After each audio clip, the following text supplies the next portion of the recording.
Hi viewers, welcome back to my channel. இன்னைக்கு நம்மளோட சேனல்ல The Rape of the Lockல Canto 2 ஓட summary பார்க்க போறோம். Already introduction and Canto 1 summary நான் தனி வீடியோவா போட்டிருக்கேன். அதை நீங்க பார்க்கல அப்படினா kindly check my description box. இப்போ உங்களுக்காக Canto 2 ஓட summary நான் சொல்ல போறேன். இப்போ first Cantoல பாத்தீங்கன்னா பெலிண்டா வந்து white dress போட்டு கிளம்பிட்டு இருந்திருப்பா. எங்க கிளம்பறா அப்படிங்கறது கொடுத்திருக்க மாட்டாங்க. She dresses up very gorgeously and even the sylphs will be helping over her. இப்போ Canto 2ல எப்படி begin ஆகும்னா எங்க போறாங்க, யாரை மீட் பண்ண போறாங்க, எப்படி போறாங்க அது எல்லாத்தையுமே கொடுத்திருப்பாங்க. எப்படி ஸ்டார்ட் பண்றாரு Canto 2 1 பாருங்க.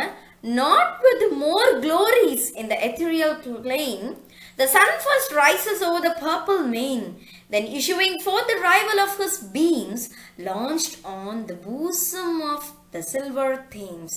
Oh, even பெலிண்டா வந்து வெளிய வந்த உடனேவே அந்த சன் ரேஸ் வந்து அப்படியே ரொம்பவே டல் அடிச்சிருச்சான். ஏன்னா the sun rays considered Belinda as their rivals. வந்துட்டாடா, நம்ம போட்டிக்கு ஒருத்தி வந்துட்டா அப்படின்னு சொல்லிட்டு அதுங்க தன்னுடைய பிரைட்னஸ் குறைச்சிட்டு அமைதியா ரிவர் தேம்ஸ் மேல அப்படியே போய் சன் ரேஸ் ஸ்ப்ரெட் பண்ணிச்சிங்களாம். அவ்வளவுதான். So Belinda was much more beautiful or much more brighter than the sun itself அப்படின்னு கொடுத்திருக்கிறாரு. தென் டேட்டா ஸ்டான்சஸ்ல என்ன கொடுத்திருப்பாருன்னா பெலிண்டா வந்து ரொம்ப அழகா இருக்கான்னுலாம் சொல்லிட்டாங்க. She is travelling to the Hampton Court. இப்போ ஹாம்ப்டன் கோர்ட்டுக்கு எப்படி போறாங்கன்னா she has to sail on a boat on the river Thames போறாங்க. அப்படி போகும்போது நிறைய யங் மென் அண்ட் விமென்லாம் இருக்காங்க. They were all well dressed, they were all gorgeously looking. But எல்லாரையும் விட யார் அழகா இருக்கா? பெலிண்டா தான் அவ்வளோ அழகா இருக்கா. அண்ட் எல்லாரோட கண்ணும் யாரு மேலதான் இருக்கு? பெலிண்டா மேலதான் இருக்கு. நம்ம ஒரு சாங் வரும்ல, அவள் நடந்திடும் போது தலையணிச்சையை திரும்பும், அத மாதிரி எல்லாரோட கண்ணும் யாரு மேல இருக்கு? பெலிண்டா மேல இருக்கு. ஏன்னா அவ அவ்வளோ அழகா இருக்கா. இந்த பொண்ணு என்ன பண்ணுது? பெலிண்டா யாரெல்லாம் அவளை பாக்குறாங்களோ அப்படியே ஸ்மைல் பண்ணுது, அழகா ஒரு ஸ்மைல் பண்ணுது. தெரிஞ்சவங்க தெரியாதவங்க, இவங்கள நமக்கு பிடிக்கும் பிடிக்காது, வேண்டியவங்க வேண்டாதவங்க அப்படின்னு யாரையுமே அது பார்க்கல, யாரையுமே இக்னோர் பண்ணவும் இல்லை. ஜஸ்ட் எல்லாரையும் பார்த்து ஒரே மாதிரி அழகா ஒரு ஸ்மைல் பண்ணுது. Then that lady Belinda is wearing across her neck ஒரு கிராஸ் போட்டிருக்கா. அந்த கிராஸ் வந்து அவளுடைய கழுத்துக்கு எவ்வளவு அழகா இருக்குன்னு கொடுத்துருக்கிறாரு பாருங்க. Even those who didn't believe in God, those who didn't believe in Christianity will have a look on that cross. ஏன்னா அது அவ கழுத்துல இருக்கிறனால அழகா இருக்குன்னு பாப்பாங்களா எல்லாரும் திரும்பி. அவ்வளோ அழகா இருக்கா அந்த பொண்ணு அப்படின்னு கொடுத்துருப்பாரு. தென் இவ எல்லாரையுமே ஒரே மாதிரி பாக்குறா, எல்லாரையுமே ஒரே மாதிரி ட்ரீட் பண்றா. she rejects none. எல்லாரையுமே பாக்குறா, ஒருத்தரையுமே ரிஜெக்ட் பண்ணவே இல்லை. அப்படி ரிஜெக்ட் பண்ணாலும் அது ரொம்ப அஃபென்சிவா இல்லாத மாதிரி டீசெண்டா ரிஜெக்ட் பண்றா அப்படின்னு கொடுத்திருப்பாரு. Next, bright as the sun her eyes the gazes strike, and like the sun they shine on all alike. இந்த பொண்ணோட கண்ணு அப்படியே சன் மாதிரி பிரைட்டா இருக்கா, அவ்வளோ பிரைட்டா இருக்குது அவளுடைய கண்கள். அண்ட் த கேசஸ் ஸ்ட்ரைக், பார்க்குறவங்க மேல அப்படியே பளிச்சுன்னு விழுகிற அளவுக்கு ரொம்பவே பிரைட்டா இருக்குது அந்த ரெண்டு கண்களும். அண்ட் லைக் த சன், சன்னோடைய கம்பேர் பண்ணி சொல்லிப்பாரு. சன் எப்படி எல்லாருக்கும் ஒரே மாதிரி வெளிச்சத்தை கொடுக்குதோ, ஒரே மாதிரி ஹீட்டை கொடுக்குதோ, அதே மாதிரி தான் இந்த பொண்ணும் எல்லாரையும் ஒரே மாதிரி ட்ரீட் பண்ணுது. Like the sun she treats everyone all alike. இவன் எனக்கு வேண்டியவன், இவன் வேண்டாதவன் அப்படின்னு சூரியன் நினைக்காது பக்கதா. இவன் கருப்பா இருக்கான், அதனால இவனுக்கு நல்லா சுட்டு எரிப்போம் அப்படின்னு நினைக்காது.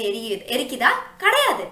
எல்லாரையுமே ஒரே மாதிரி தானே ட்ரீட் பண்ணுது. Rich, poor, black, white, everyone will be treated all alike by sun. Similarly பெலிண்டாவும் அதே மாதிரி தான் எல்லாரையும் ஒரே மாதிரியே ட்ரீட் பண்றா. ஒரு சில லேடிஸ்ட பியூட்டியில ஏதாவது ஒரு குறை இருந்ததுன்னா அவங்க ஸ்மைல் அதை வந்து ஈடு கட்டிரும் இல்லையா? அந்த மாதிரி குறை இருக்குன்னு சொல்றதுக்கு கூட பெலிண்டாட்ட எதுவுமே கிடையாது. she is far more beautiful than anything else அப்படின்னு கொடுத்திருக்கிறாரு. தென் இந்த பொண்ணு பெலிண்டா இருக்கு இல்லையா, அவ வந்து 2 லாக் ஆஃப் ஹேரை வளர்ப்பா. அதை எப்படி சொல்லியிருக்கிறாரு பாருங்க. This nymph to the destruction of mankind, nourished 2 locks which graceful hung behind in equal curls and well conspired to deck. அதை எப்படி சொல்லியிருக்கிறாரு பாருங்க. To the destruction of mankind, he will fall in love with the girl just for the lock of hair. So this lady, this girl, she had nourished 2 locks of hair. 2 locks of hair அப்படியே 2 சைடும் தொங்கிட்டு இருக்கு. அது அவ்வளோ அழகா இருக்குது. பார்த்த உடனே யாரா இருந்தாலும் they will fall in love with those 2 locks. அவ்வளோ அழகா இருக்குது. It has been decked carefully.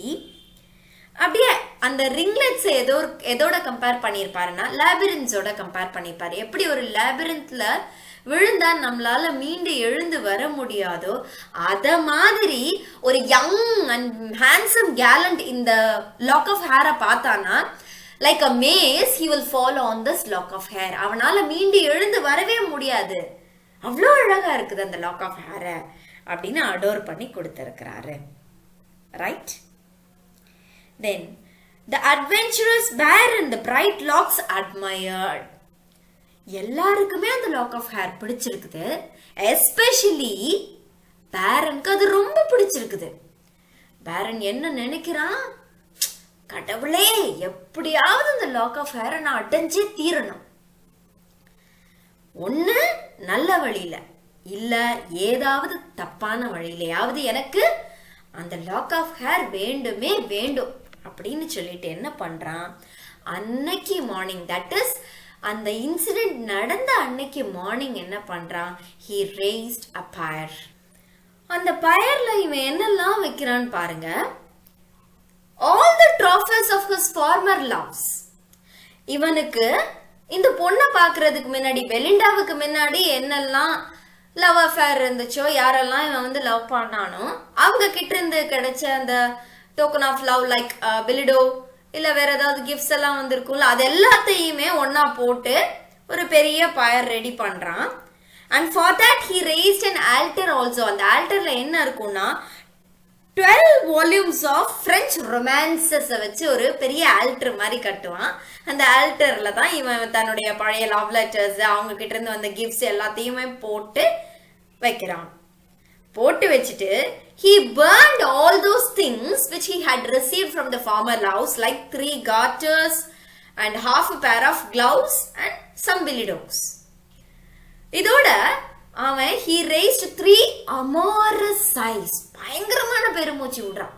deeply passionately பயங்கர பெருமூச்சு விட்டு அந்த நெருப்பை மறுபடியும் மேலும் மேலும் எரியறதுக்கு ஹெல்ப் பண்றானா.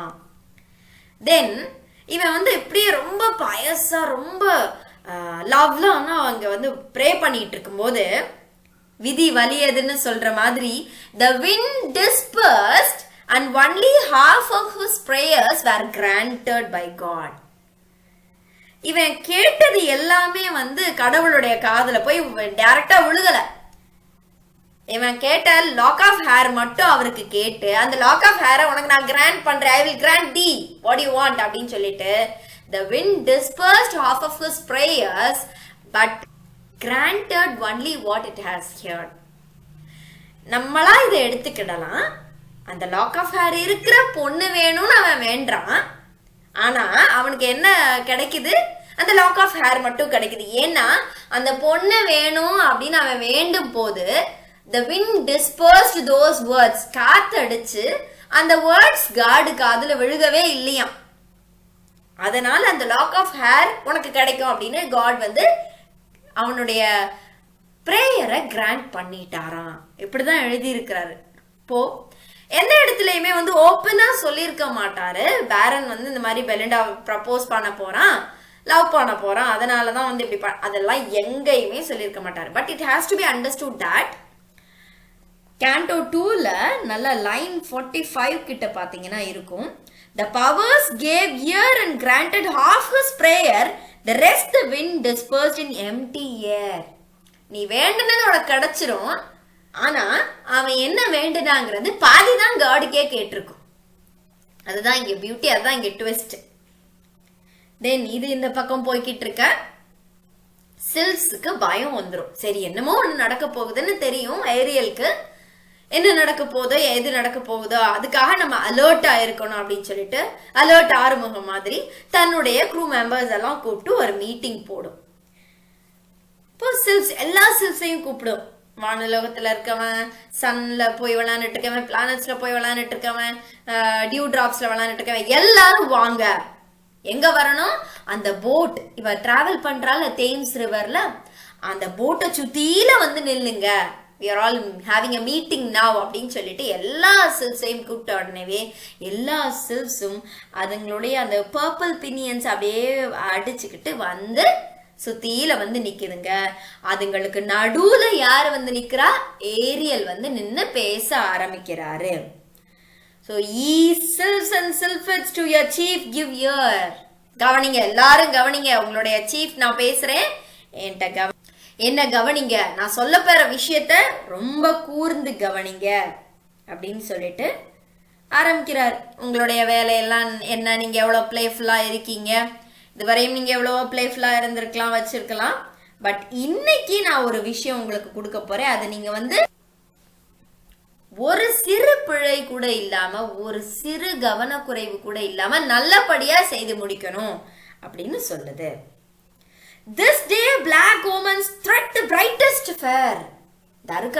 இந்த இருக்கார்ல அந்த பொண்ணு, she is the brightest and fair of all the martyrs. இவளுக்கு இன்னைக்கு ஏதோ ஒண்ணு தப்பா நடக்க போகுது. The black omens, ஏதோ ஒண்ணு தப்பா நடக்க போகுது. ஸோ அதனால நீங்க என்ன பண்றீங்க? எல்லாருமே அவளை கவனமா பார்த்துக்கணும் அப்படின்னு சொல்லிட்டு ஒரு ஒரு சில்ஃபுக்கும் ஒரு வேலையை அசைன் பண்ணுது. இது நான் உங்களுக்கு இன்ட்ரோடக்ஷன்லயே சொல்லியிருக்கேன், பட் இருந்தாலும் இங்கேயும் நான் உங்களுக்கு சொல்றேன். ஜெஃப்ரிட்டா, நீ போய் எங்க போய் பார்த்துக்கோ, பெலிண்டாவுடைய ஃபேன் உன்னுடைய கண்ட்ரோல்ல இருக்கணும், அதுக்கு எதுவும் ஆகக்கூடாது, நீ தான் பத்திரமா பார்த்துக்கணும்னு சொல்லுது. நெக்ஸ்ட் பிரில்லன்ஷே, நீ பெலிண்டாவோட இயர்ரிங்ஸை பார்த்துக்கணும், you are responsible for the earrings அப்படின்னு சொல்லுது. தென் மொமன்ஷிலா, you have to take care of Belinda's watch. Then Crispissa, you have to take care of the beautiful lock of hair அப்படின்னு சொல்லிடுது. தென் ஏரியல், நானே போய் என்ன பண்றேன், பெலிண்டாவுடைய டாகான ஷாக்கை நான் பார்த்துக்கிறேன். ஏன்னா ஷாக்குக்கு எதுவும் தப்பா நடந்துடக்கூடாது. அப்படி தப்பா நடந்துட்டான்னா என்ன ஆகும்? பெலிண்டா ரொம்ப அழுவா, ரொம்ப வருத்தப்படுவா. அதனால அந்த டாகை நான் பாத்துக்கிறேன். அண்ட் மோரோவர் என்ன பண்ணுது, ஒரு 50 சில்ஸ் என்ன பண்ணுங்க, அவளுடைய அந்த பெட்டிகோட்ல வேல் போன் இருக்கும்ல, இந்த பஃப்னு தெரியறதுக்காக வேல் போன் யூஸ் பண்ணுவாங்க. ரவுண்டா ஒரு சர்க்கம்ஃபரன்ஸ் மாதிரி அந்த ஃப்ராக்குள்ள யூஸ் பண்ணுவாங்க அந்த காலத்துல. ஸோ அதனால என்ன பண்ணுங்க, ஒரு 50 சில்ஃப் வந்து அந்த பெட்டிகோட்ல இருக்கிற வேல் போன்ஸ் சுத்திலையும் நின்னுக்கிறீங்க பாதுகாப்பா எப்படின்னு ஒரு ஒரு ஸ்ப்ரைட்டுக்கும் ஒரு ஒரு வேலையை கொடுத்து இது அசைன் பண்ணி விட்டுருது. மோரோவர் இப்ப வேலையை கொடுத்துருது, அடுத்து கடைசியா என்ன சொல்லுது பாருங்க. Whatever spirit careless of his charge his post neglects or leaves the fair at large shall feel sharp vengeance soon overtake his sins. நீ வந்து அந்த ஃபேரஸ்ட் ஆஃப் த மார்டல்ஸை விட்டு விலகுனீங்க, உங்க கடமையிலிருந்து சிறிது தவறுனீங்கன்னாலும் உங்களுக்கு கடுமையான பனிஷ்மெண்ட் காத்துட்டு இருக்குது. பிகாஸ் யூ ஆர் அ சின்னர். அதனால கவனமா பாருங்க, உங்களுடைய வேலைகளை, உங்களுக்கு அசைன் பண்ண டாஸ்க முழுமையா முழு கவனத்தோட பாருங்க அப்படின்னு சொல்லி பயமுறுத்துது. அது என்னென்ன பனிஷ்மெண்ட்லாம் கொடுப்பேன் அப்படிங்கிறதையும் ஒரு லிஸ்டா எழுதி இருக்கிறாரு. Hope this is really extending a lot. அதனால நான் இதோட முடிச்சுக்கிறேன். இதெல்லாம் சொல்லி முடிச்சுட்டு, ஸோ அதனால நீங்க பத்திரமா அவளை பார்த்துக்கோங்க அப்படின்னு சொல்லுது. எல்லா சில்ஸும் they are taking charge and they are just moving back to their post. என்னென்ன வேலை கொடுத்துச்சோ அந்த இடத்துக்கு கரெக்டா போய் எல்லா ஸ்பிரிட்ஸும் அசம்பிள் ஆயிடுறாங்க. அசம்பிள் ஆயிட்டு அப்படியே படப்படப்படப்படன்ற ஒரு பதட்டத்தோட வெயிட் பண்ணிக்கிட்டே இருக்காங்க. ஐயோ என்ன நடக்க போகுதோ, எனக்கு எதுவும் நடந்துடக்கூடாது, எதுவும் நடந்துடக்கூடாது கடவுளே அப்படின்னு சொல்லிட்டு ஒரு பதட்டத்தோடைய அந்த சில்வ்ஸ் எல்லாம் வெயிட் பண்ணிக்கிட்டு இருக்கிறதா கொடுத்து கேண்டோ 2 நமக்கு கம்ப்ளீட் பண்ணியிருக்கிறாரு இப்போ. So with this I'll take leave. Canto 3 சம்மரியோட நான் உங்களை மீட் பண்றேன். Until then, bye from Kanya Manohar.